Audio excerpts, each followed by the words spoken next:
Live, this is 24-hour News 8. We just found out that she is out of the house. She is in the ambulance.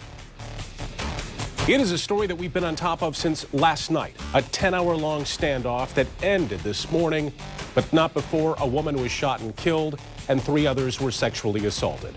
3 children were also held hostage during that standoff. New tonight, we know that this man, 26-year-old Duncan Eric Willis II, was charged with those crimes. And 24-hour News 8's Henry Erb was in the courthouse for that arraignment today. He joins us live tonight from Big Rapids. Yeah, I was in the district court magistrate's office this afternoon when an exhausted detective, a guy who was up all night, came in to swear out this arrest warrant. 10 counts. It reveals disturbing details about this case. Are you Duncan Eric Willis II? Yes. 26-year-old Duncan Eric Willis sat quietly as Magistrate Steve Delaney read the charges. The murder of a 58-year-old woman with a shotgun, holding 7 people hostage, including 3 children, and sexually assaulting 3 women. After defendant shot and killed Jane Doe number 1, defendant had forcible sexual intercourse with Jane Doe number 2, while next to or in the presence of Jane Doe number 1's dead body. Willis surrendered early today after an 11-hour standoff at the trailer where several of his victims live, across the street from his own home. He now faces several life sentences.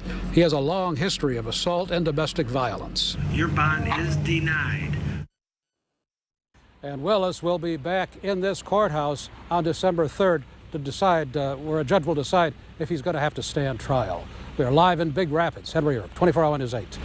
As you heard, the violence lasted 10 hours before the suspect gave himself up, released the last of the 7 hostages as well. To get you a better idea of how it all unfolded, let's go to 24-hour News 8's Marley Ginter, who's live in studio control tonight with a timeline. Well, Sue, police tell us the first 911 call came in around 8:30 last night when someone reported shots fired at that mobile home park.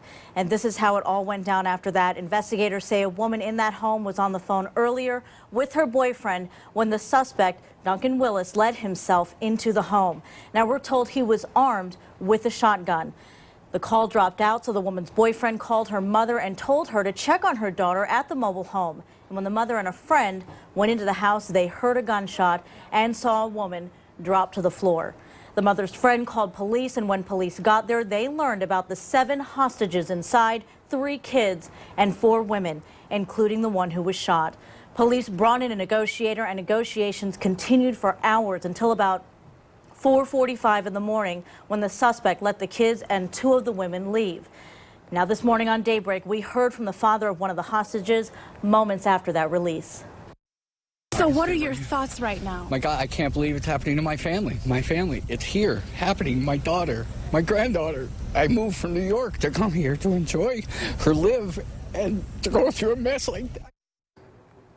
Now, at that point, there was still one more hostage, a woman inside the home with the suspect, and through questioning, investigators learned some of the hostages were sexually assaulted. Negotiations then continued, and at around 6:30 this morning, the suspect released that last hostage and then surrendered. Now, when police went inside the home, they found the body of a 58-year-old Morley woman. Police tell us the children are okay. The 3 other women who were held hostage are being treated for minor injuries. Back to you.